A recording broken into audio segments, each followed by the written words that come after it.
لە پشتگیری فتوای جیهادەوە بۆ ناوزڕاندن بە عیلمانیەت و فاسد بوون. دکتۆر عەلی قەرەداغی سەرۆکی یەکەتی زانایانی موسڵمان من بەرسەری وینا نادەم و حەز ناکەم ئەو سوال بکەش بەرگۆ بۆ من نەگرنگە. وەڵامی نادەیەوە؟ نا ملت گۆڵامی بدێ. من بۆ چی ملت گۆڵامی بدەم؟ ملت بەرسەری وی نادێ. مرۆڤێکی بۆ خوا چ دکێ یانی ئیشی ویە، کاری ویە. سەرۆکی یەکێتی جیهانی زانایانی موسڵمان بەردەوامە لە دژایەتیکردنی گەلی کورد لە ڕۆژاوای کوردستان. یەکەم جار نییە کە دەبینین عەلی قەرەداغی سەرۆکی یەکێتی جیهانی زانایانی موسڵمان دژی گەلی کورد و خەباتی ڕەوایی لە ڕۆژاوای کوردستان هەڵوێستی تون دەگرێت و دژایەتیان دەکات. ئەم جارەش بە شێوەیەکی دیکە دژی بەرخۆدانی ئەو بەشەی نیشتیمان وەستاوەتەوە و بە پاساوی دین و ئاینەوە دژایەتی ئاشکرایان دەکات.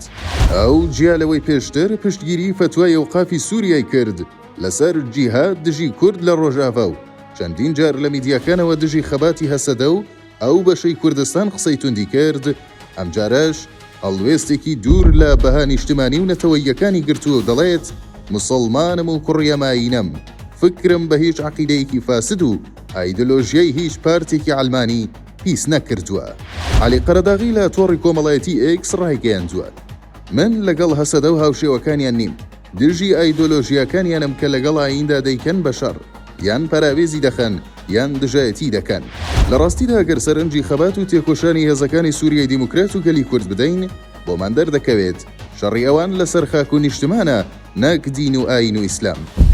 ئەوەشی کە شەڕەکەیان پێدەفرۆشێت هێزە بەناو موسڵمانەکان و بە پاساوی ئاینی فتوای جیهاد دژی کورد دەدەن.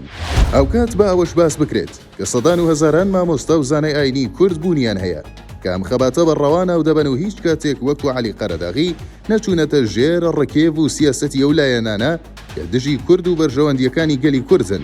خۆی گەورە کەسێکی خۆش ناوێ دیفاع لە ناموس و شەڕەف و کەرامەتی خۆی و دایک و باوک و خێزان و وڵاتەکەی خۆی نەکات. کە خاک یعنی دایک یعنی ناموس یعنی شەڕەف و کەرامەت بە ڕێزەکانە. بە هەمومان یەک بگرین، بە هەمووشمان بزانین دژمنانی ملەتی کورد زۆر زیاترە لە دۆستانمان. چێ دۆستمانە؟